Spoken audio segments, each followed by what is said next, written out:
the concept of a structured vacuum, energetic structured vacuum. This is in advanced physics. So I dug a little bit more after that first class in physics, and I found something that blew my mind. Much later I did find it. And it says this. It's in gravitation. Present day quantum field theory gets rid by a renormalization process of an energy density in the vacuum that would formerly be infinite if not removed by renormalization. Now people, you don't know what renormalization is. What they tried to do to me at school.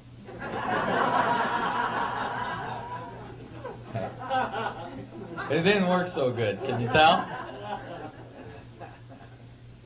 We'll talk about renormalization in a minute, but here, energy density in the vacuum that would formerly be infinite.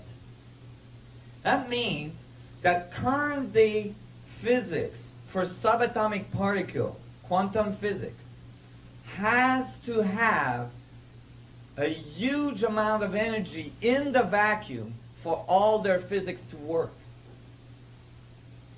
Why do they try to remove it by renormalization? I'll explain that right now. There is two infinities in physics. That sounds like a misnomer, but that's the way it is. One infinity is infinitely small quantities. You know, you mix this quantity with this quantity and you approximate it, and you know, infinitely small. At one point you say, okay, well, it doesn't matter, it's just bits, you know, like infinitely small. It's okay, you can ignore infinitely small. And then there is another infinity. That one has a highly technical term that is found in physics books, and that term is nasty infinity. Yes, it's used in physics commonly. Nasty infinity is not infinitely small, but infinitely big. When you find something that's infinitely big, you can't just say, oh, I'm just going to ignore that. Right? I'm just going to ignore infinite amount of energy. I don't think so. You got to do something with it. And that's why they call it nasty, because it's like, oh my God, what do? We've got infinite amount of energy in the vacuum. You know, nobody's going to believe us. So there's a thing in physics is that if you find nasty infinity, you got to somehow get rid of it. And if you don't, then your theory is no good. It's discarded. And the way they came up with a way to get rid of it is that they use a renormalization process. Basically, they take the infinitely large number and they cut it. Okay? And then they try to shove it under the carpet somewhere, and they don't talk about it. So, basically, you can graduate with a PhD in physics and never have heard that the vacuum density is infinite at the Planck's distance.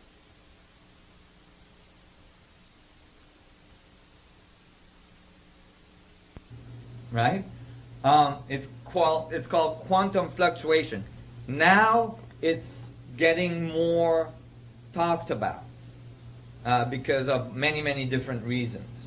But so it's becoming more popular in people. But only a few years ago, if you talk to people about, you know, infinite density in the vacuum, they'd look at you and go, oh my God, what are you talking about?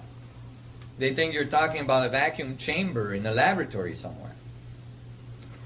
So I was, you know, so how did they renormalize this? Well, they took a thing that's called a Planck's distance.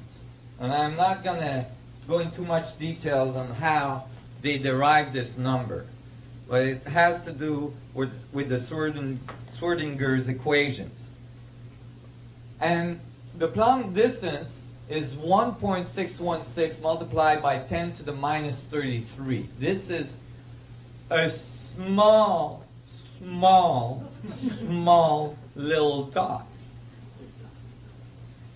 And basically they say this little dot is the smallest thing the universe does. Right? We'll make the dot. See? Here's my Planck's length. And they say the universe goes to that small and then stops. It's like, I'm done. I'm out of here. This is way small enough. I ain't doing nothing smaller. Okay. And then what they did is they went and see how many of these Planck's lengths, right, would fit in a centimeter cube of space, to try to renormalize the infinite density of the vacuum, to get a closed number. So they stacked the Planck's length into a centimeter cube of space, basically, and calculated that the density of the Planck's length would have to be 10 to the 94 grams per centimeter cube. 10 with 94 zeros of these Planck's length in a centimeter cube of space. Well, now they had a finite number. But what is that finite number? Let me give you an idea.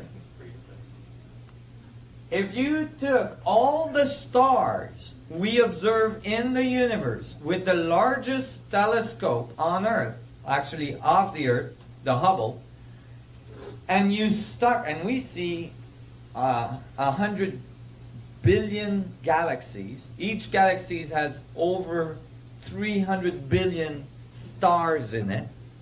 Most of these stars larger than our solar system. Okay? And you took all that stuff with a huge trash compactor and you squashed it into a centimeter cube of space. You still would not have 10 to the 94 grams per centimeter cube of density. You'd still be short. Okay, so you guys got a finite number. It sounds pretty infinite to me. Maybe we should learn to deal with infinities instead of trying to renormalize them. Because, you know, people got Nobel Prizes for this. So 10 to the 94 grams per centimeter cube is actually what's called the vacuum fluctuation density in quantum space. Meaning that the vacuum is not empty. It's extremely dense.